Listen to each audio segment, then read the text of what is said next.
성경 말씀 사도행전 3장 13절 말씀부터 16절 말씀까지 같이 봉독하도록 하십시다. 아브라함과 이삭과 야곱의 하나님 곧 우리 조상의 하나님이 그 종 예수를 영화롭게 하셨느니라. 너희가 저를 넘겨주고 빌라도가 놓아주기로 결단한 것을 너희가 그 앞에서 부인하였으니 너희가 거룩하고 의로운 자를 부인하고 도리어 살인한 사람을 놓아주기를 구하여 생명의 주를 죽였도다. 그러나 하나님이 죽은 자 가운데서 살리셨으니 우리가 이 일의 정인이로다. 그 이름을 믿음으로 그 이름이 너희 보고 아는 이 사람을 성하게 하였나니 예수로 말미암아 난 믿음이 너희 모든 사람 앞에서 이같이 완전히 낫게 하였느니라. 아멘. 우리 지난 시간에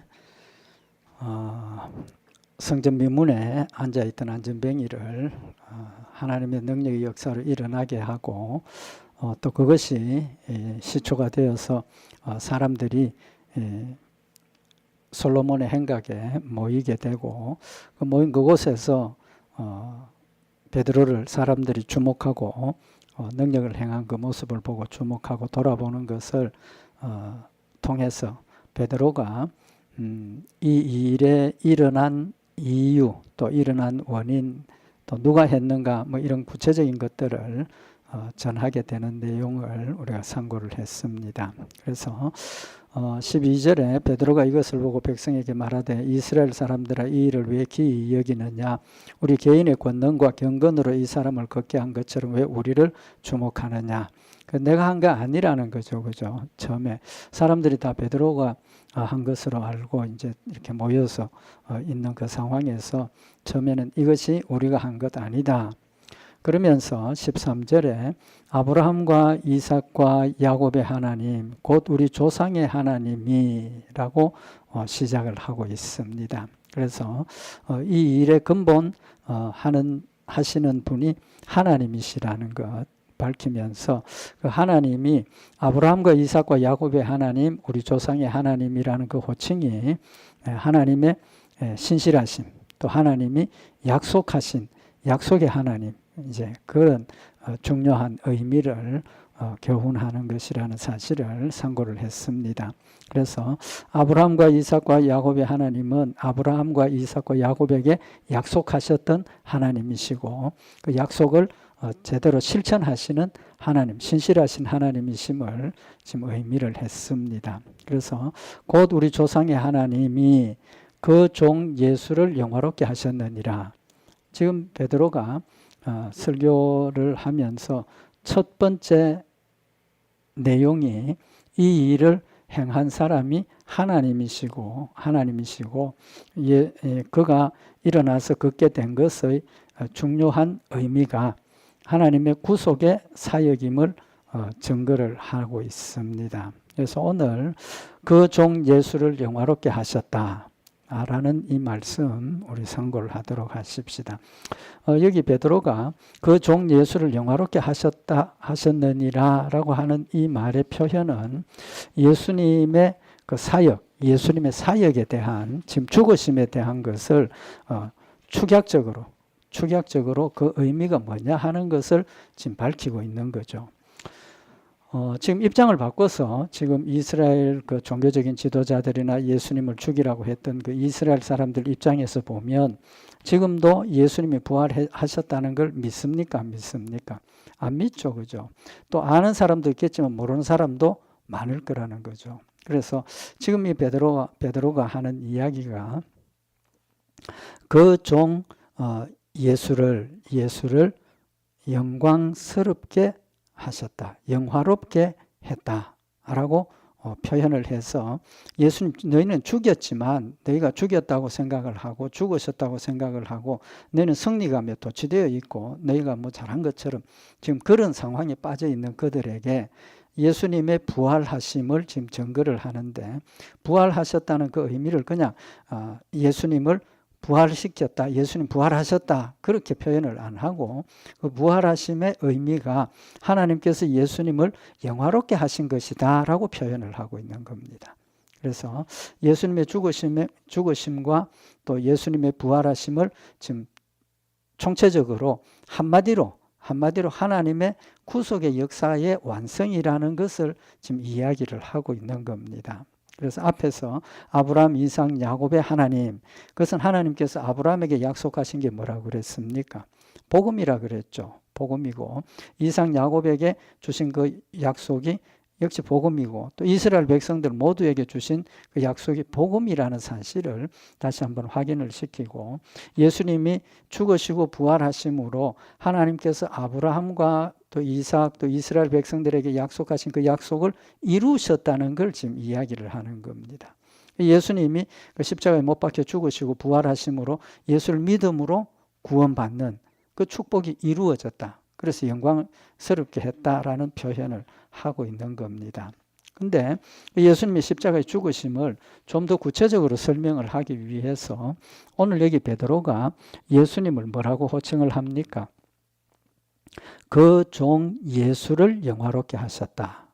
그 종 예수를 영화롭게 하셨다. 그러니까 예수님의 신분을 지금 뭐라고 표현을 합니까? 종이라고 표현을 하고 있죠. 종. 그 의미가 뭐냐는 겁니다. 일반적으로 우리가 종이라 그러면 어떤 신분의 사람입니까? 주인이 있죠, 그죠? 종에게는 주인이 있고 그 종은 주인에게 어떻게 해야 됩니까? 무조건 순종해야 되죠, 그죠? 무조건 순종해야 됩니다. 그래서 옛날 이 시대의 종들은 주인의 말을 거역한다든지 뭐 잘못한다든지 심지어 뭐 사형에 처할 수 있는 그런 존재, 관계라는 거죠. 주인과 종의 관계가. 그래서 에베소서 6장 5절에 보면 그 시대의 종들의 그 자격이랄까요. 뭐 설명이 좀 이상하긴 한데 주인과 종의 관계에서 종이 주인을 어떻게 섬겨야 되는가 하는 것을 지금 이야기를 하고 있는데 에베소서 6장 5절에 보면 종들아 두려워하며 떨며 성실한 마음으로 육체의 상전에게 순종하기를 그리스도께 하듯 하여 예수 믿는 성도들 중에 종으로 있는 사람들에게 지금 그들이 자신의 맡은 일을 충성해야 한다는 것을 지금 설명을 하고 있는 거죠. 그래서 종들이 주인에게 하는 자세가 두려워하고 떨며 성실한 마음으로 육체의 상전에게 순종하기를 그리스도께 하듯 하라. 그러니까 종은 주인에게 완벽하게 순종해야 된다는 걸 지금 이야기를 하고 있죠. 6장 6절에 보면 눈가림만 하여 사람을 기쁘게 하는 것처럼 하지 말고 그리스도의 종들처럼 마음으로 하나님의 뜻을 행하라. 그 말은 육체의 종들이 그저 자신의 어떤 책임감이나 이런 것들은 상실하고 순간적인 그 모면하기 위해서 겉으로만 주인의 말을 순종하고 주인을 잘 섬기고 그런 것처럼 한다는 거죠. 근데 그렇게 하지 말고 눈가림으로 하지 말고 진심을 다해서 주인을 기쁘게 하고 주인의 말을 순종해야 된다. 이제 그렇게 이야기를 하고 또 에베소서 6장 7절에 단마음으로 섬기기를 주께 하듯 하고 사람들에게 하듯 하지 말라.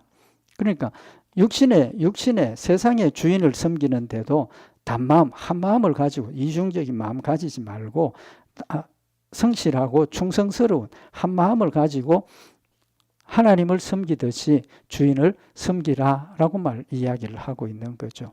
그렇다면 영적으로 보면 우리가 하나님을 섬기는 모습이 어째야 된다는 거예요.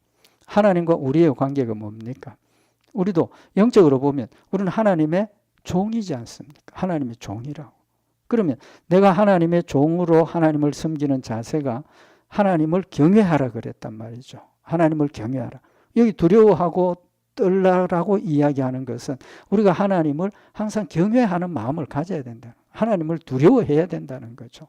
그래서 그 두려움과 떨림이 그냥 막 어떤 억압을 하고 징계하고 뭐 이런 것 때문에 두려운 게 아니고 정말 하나님의 사랑과 하나님 살아계심과 하나님의 신실하심과 하나님 전능하심에 우리 마음이 저절로 그거는 두려워하고 경외하게 돼 있다는 거죠. 그래서 하나님을 경외하는 그런 마음으로 성실한 마음, 정말 충성스러운 그런 마음으로 죽기까지 복종하겠다는 그런 마음으로 우리가 하나님을 섬겨야 하고 또 그 섬김이 그냥 눈가림으로 하는 게 아니라 진심을 다해서 하나님을 섬겨야 된다는 거죠. 근데 오늘 여기 예수님을 뭐라고 표현했습니까? 종, 그 종 예수를 그 종이란 뜻이 뭡니까?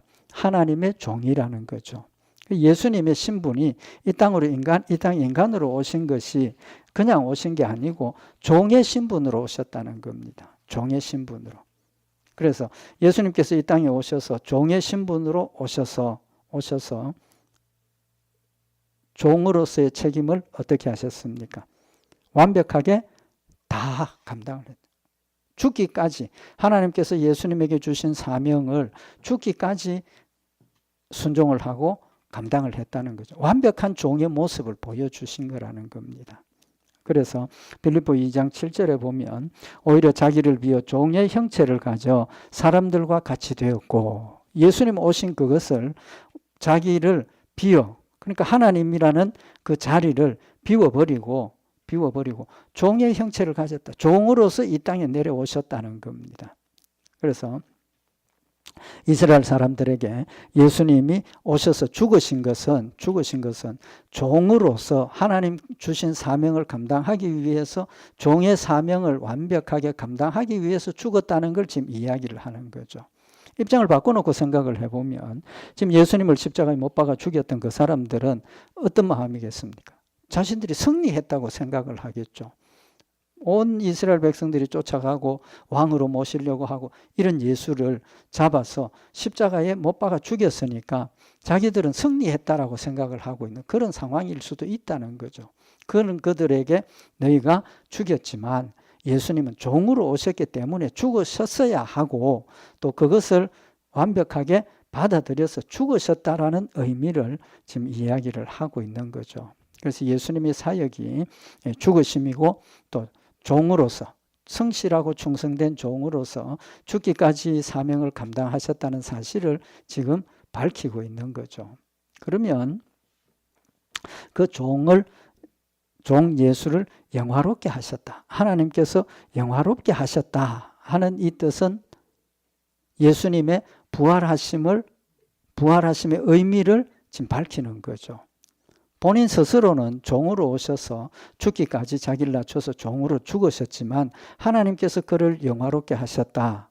그 말은 예수님의 존재가 이제는 종의 존재가 아니고 하나님이 되었다, 부활하셔서 하나님 우편에 가셨다라는 걸 직접적으로 지금 밝히고 있는 거죠. 그래서 예수님께서 십자가에 못 박혀 죽으시기 직전에 제자들 앞에서 하신 말씀이 요한복음 17장에 1절부터 기록이 되어져 있는데, 요한복음 17장 1절에 보면 예수께서 이 말씀을 하시고 자신의 죽으심을 말씀을 하시면서 눈을 들어 하늘을 우러러 가라사대 아버지여 때가 이르렀사오니 아들을 영화롭게 하사 아들로 아버지를 영화롭게 하게 하옵소서. 하나님께 지금 예수님께서 기도하고 있는 겁니다. 기도하시면서 하시는 말씀이 아들을 영화롭게 하사 아들로 아버지를 영화롭게 하옵소서. 지금 영화에 대해서 두 가지를 이야기를 하는데, 자신이 죽음으로 종의 모습을 보였을 때 아들을 영화롭게 하사, 다시 말하면 예수님을 부활하게 하셔서 아버지를 영화롭게 하더라. 예수님 부활하심으로 본인도 영화롭게 되지만 누가 영광을 받으시? 하나님이 영광을 받으신다는 거죠. 하나님이 하셨다는 걸 보여주시고, 하나님께서 아브라함에게 창조하시고 아담과 하와에게 주셨던 그 구속의 약속을 성취하셨음을 이제는 선포하고 하나님 영광 받으시자는 그런 기도를 지금 하고 있는 거죠.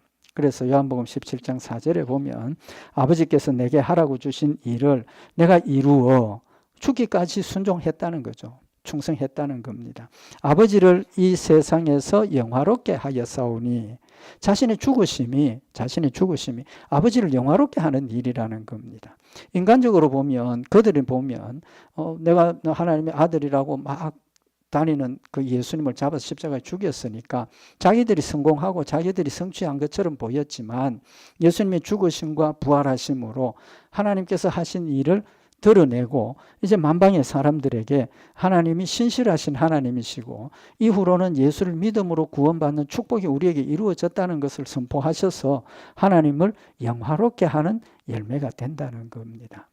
그래서 내가 아버지를 영화롭게 하였사오니, 아버지여 창세전에 내가 아버지와 함께 가졌던 영화로서 지금도 아버지와 함께 나를 영화롭게 하옵소서. 이제 부활하시고 성천하실 일을 하나님 앞에 기도하신 겁니다. 왜 그런 기도를 하셨겠습니까? 자신의 죽으심과 부활하심을 영적으로 설명을 미리 하시는 거죠. 제자들이 듣도록 지금 자신의 죽으심이 힘이 없어서 잡혀 죽는 것도 아니고 또 그들이 강하고 내가 지금 잘못됐기 때문에 죽는 것이 아니라는 걸 제자들에게 확실하게 영적인 의미를 밝혀주시고 해석을 해주신 겁니다. 그래서 베드로가 지금 설교를 하면서 너희가 죽인 그 예수님을 하나님이 영화롭게 하셨다라고 설교를 할 수 있다는 겁니다. 예수님이 하신 그 기도의 내용들을 이때는 이제 기억을 했을 것이고 영적으로 하나님께서 깨닫게 하셨을 것이고 성령이 그의 입술을 통해서 그 일을 지금 증거하고 있다는 사실을 지금 우리에게 교훈을 하고 있는 겁니다. 그래서 빌립보서 2장 7절에 명확하게 밝히기를 오히려 자기를 비어 종의 형체를 가져 사람들과 같이 되었고 빌립보서 2장 9절에 이름으로 하나님이 그를 지극히 높여 모든 이름 위에 뛰어난 이름을 주셨다라고 명확하게 지금 밝히고 있는 거죠. 그래서 예수님의 죽으심이 예수님을 죽인 그 사람들에게 너희가 죽여서 지금 성리감에 도취되어 있고 너희가 뭘 성취한 것처럼 생각하지만 그게 아니다라는 걸 지금 깨우쳐 주는 겁니다. 뿐만 아니라 지금 이 13절에 있는 내용은 지금 이스라엘 그 예수님을 죽였던 그 사람들의 죄를 정확하게 지금 지적을 하고 있죠. 지적을 하고 있습니다. 너희가 어떻게 예수님을 죽였느냐 그 내용을 지금 정확하게 간단하지만 정확하게 지적을 하고 있습니다. 그 다음에 보면 뭐라고 기록을 하고 있습니까? 너희가 저를 넘겨주고 빌라도가 놓아주기로 결단한 것을 너희가 그 앞에서 부인하였으니 지금 이제 구체적으로 하나님께서 예수님을 영화롭게 한 내용을 설명을 하고 있습니다. 처음에 지적한 게 뭡니까? 너희가 예수님을 넘겨주었다. 누구에게? 빌라도에게. 빌라도에게 넘겨준 이유가 뭡니까? 이스라엘 백성들은 이스라엘 그 로마 사람들이 이스라엘 나라를 지배할 때 전부를 자기들이 다스리고 지배한 게 아니고 그 나라를 다스리는 일에 대해서는 이스라엘 사람들에게 권리를 줬어요.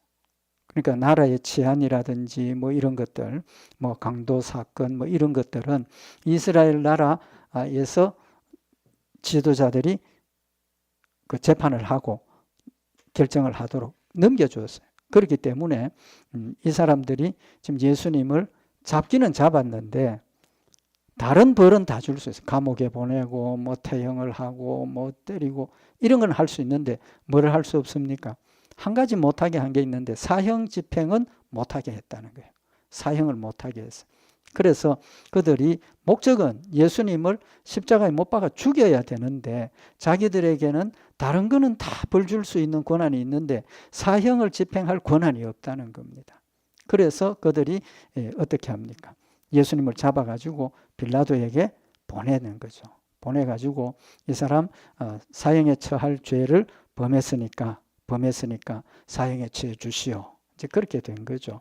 근데 그 내용 우리가 잘 아는 것처럼 내용이 어땠습니까? 빌라도가 재판을 하는데 재판을 해보니까 예수님이 사형받을 죄가 없다는 거죠. 죄가 없다는 겁니다. 성경에 보면 다 아는 이야기지만 성경에 보면 빌라도가 재판 자리에 앉았을 때 빌라도의 아내가 빌라도에게 사람을 보내죠. 사람을 보내가지고 뭐라고 하느냐 하면 마태복음 27장 19절에 보면 총독이 재판 자리에 앉았을 때에 그 아내가 사람을 보내어 가로되 저 옳은 사람에게 아무 상관도 하지 마옵소서. 오늘 꿈에 내가 그 사람을 인하여 애를 많이 썼나이다. 아내가 사람을 보내서 저 사람 지금 이스라엘 그 지도자들이 빌라도에게 예수님을 붙잡아서 보낸 목적을 아니까 아내가 남편에게 그 사람 상관하지 마라. 놓아주라는 거죠. 죄가 없다는 거죠. 내가 오늘 밤에 꿈에 봤는데 그 사람 죄가 없는 사람이라서 내가 꿈에 그 사람을 위해서 너무 많이 애를 썼다. 그러니까 당신도 손 떼고 그냥 돌려보내라고 이제 그렇게 권면을 하죠.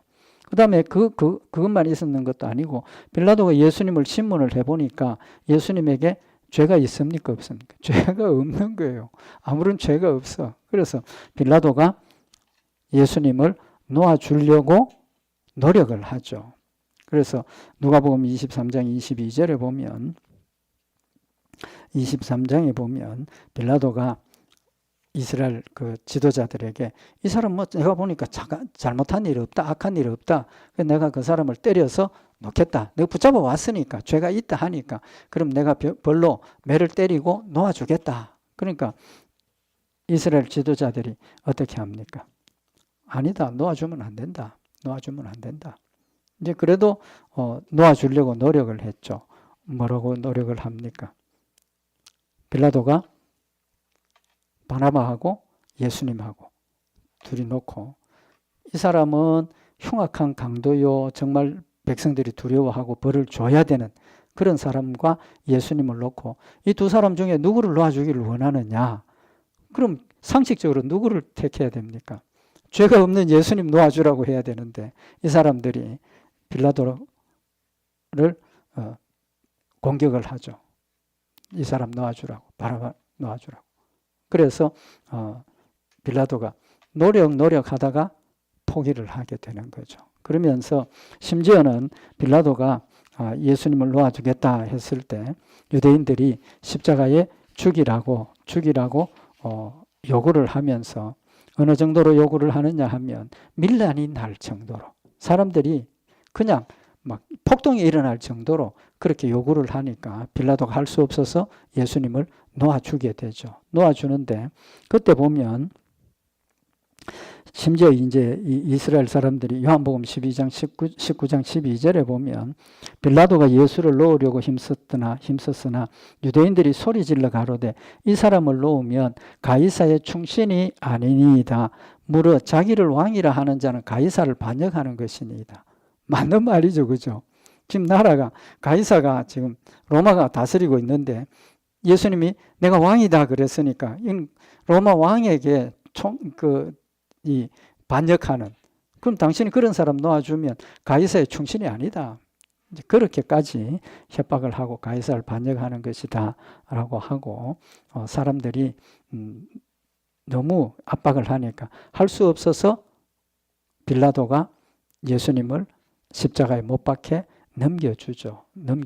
근데 요한복음 19장 6절에 보면 대제사장들과 하속들이 예수를 보고 소리질러 가로되 십자가에 못 박게 하소서 하는지라 빌라도가 가로되 너희가 친히 데려다가 십자가에 못 박아라. 나는 그에게서 죄를 찾지 못하노라 라고 할 수 없어서 빌라도가 이제 그를 예수님을 넘겨주게 되고 또 그들이 이 사람 넘겨주는데 난 죄가 없다. 마태복음에는 또 보면 어떤 기록이 있느냐 하면 27장 24절에 빌라도가 아무 효험도 없이 도리어 밀란이 나려는 것을 보고 물을 가져다가 무리 앞에서 손을 씻으며 가로되 이제 손 씻는 건 내가 죄가 없다. 이제 그런 의미를 이야기를 하는데 이 사람의 피에 대하여 나는 무죄하니 너희가 당하라. 나는 놓아주려고 노력을 했는데 너희 때문에 놓아주는 거니까 나 죄 없다. 이제 그렇게 이야기를 하니까 이스라엘 백성들이 뭐라고 대답을 합니까?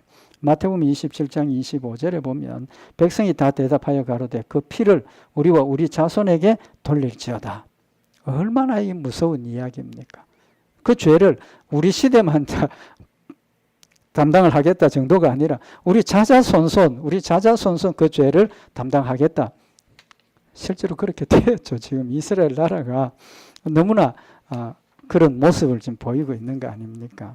그래서 결론은 오늘 여기 말씀에 보면 그 종 예수를 영화롭게 하셨나니라. 너희가 저를 넘겨주고 빌라도가 놓아주기로 결단한 것을 너희가 그 앞에서 부인하였으니 그 앞에서 부인했다. 지금 베드로가 그들의 무지와 그들의 공격적인 그런 예수님을 핍박했던 내용을 정확하게 지금 지적을 하고 있는 거죠. 지적을 하고 있는 겁니다. 그래서 어쩔 수 없이 예수님을 십자가에 못 박았는 그 14절에 보면 뭐라고 표현을 합니까? 너희가 거룩하고 의로운 자를 부인하고 도리어 살인한 사람을 놓아주기를 구하여. 빌라도에게 협박을 하고 빌라도가 예수님을 십자가에 못 박도록 결정하도록 밀어붙였던 그것을 한마디로 거룩하고 의로운 자를 부인하고 도리어 살인한 사람을 놓아주기를 구했다.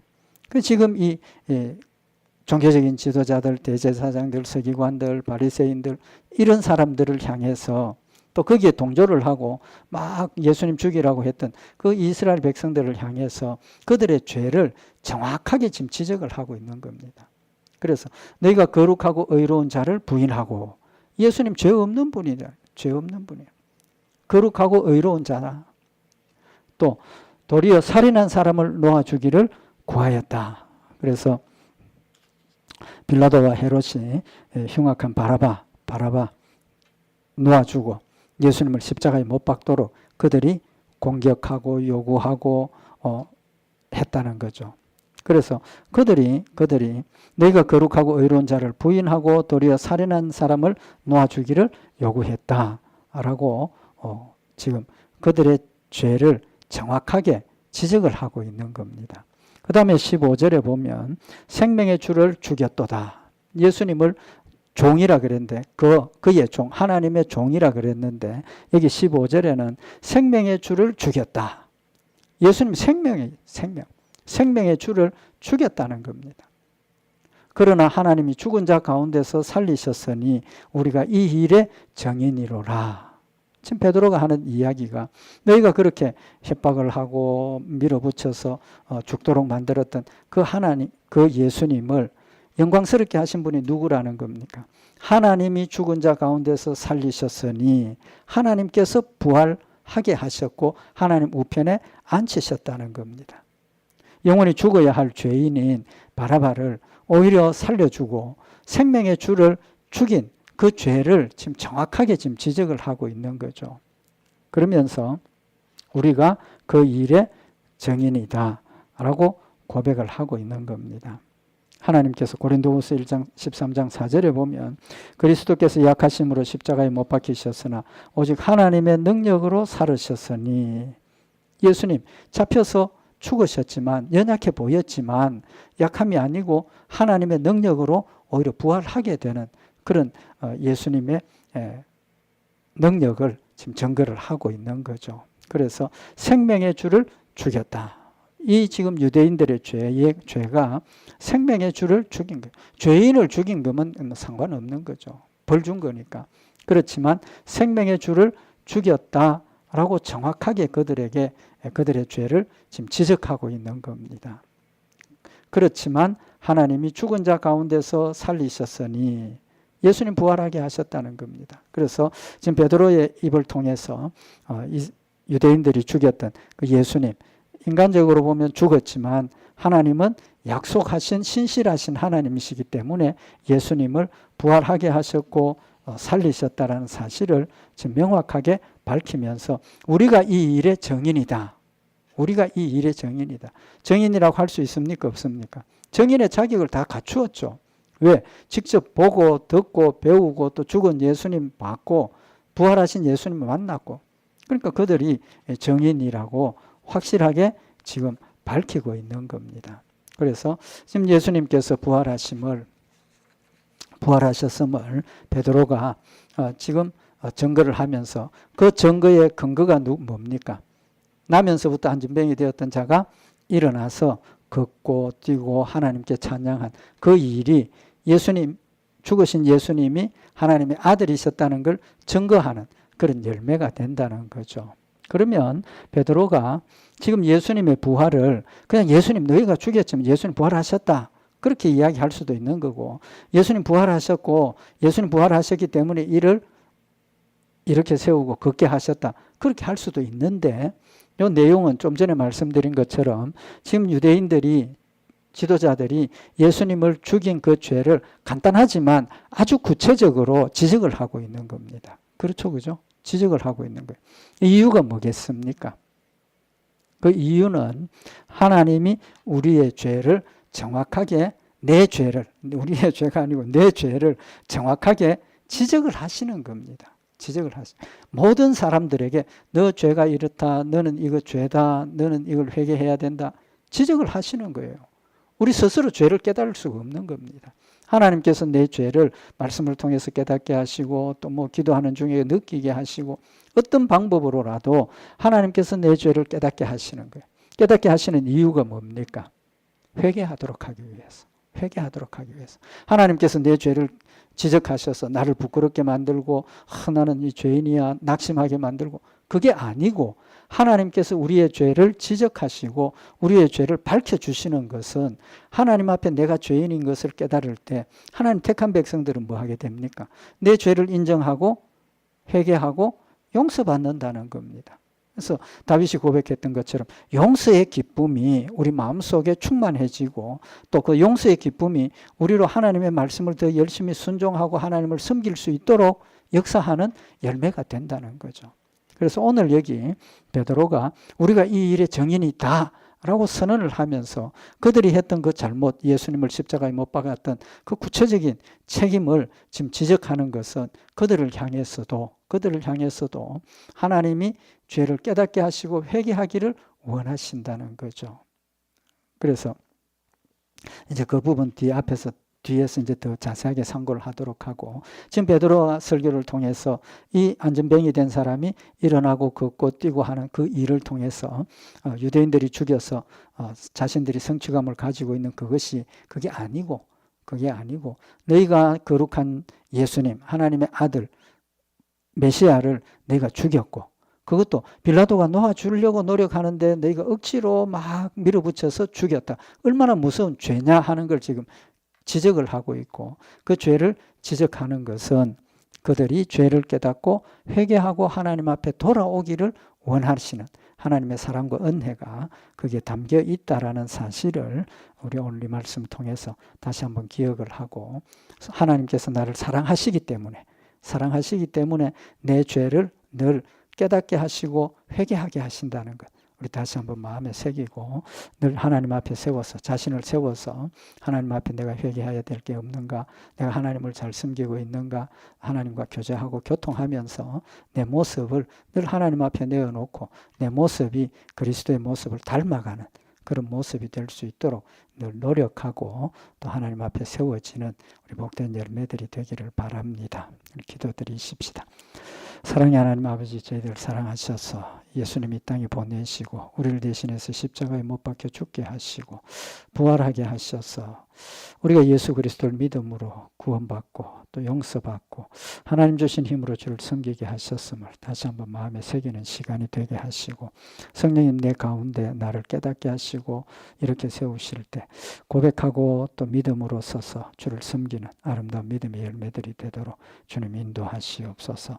말씀 가운데 세우시고 늘 승리케 하실 줄 믿고 감사드리오며 우리 주 예수 그리스도의 이름으로 기도드리옵나이다.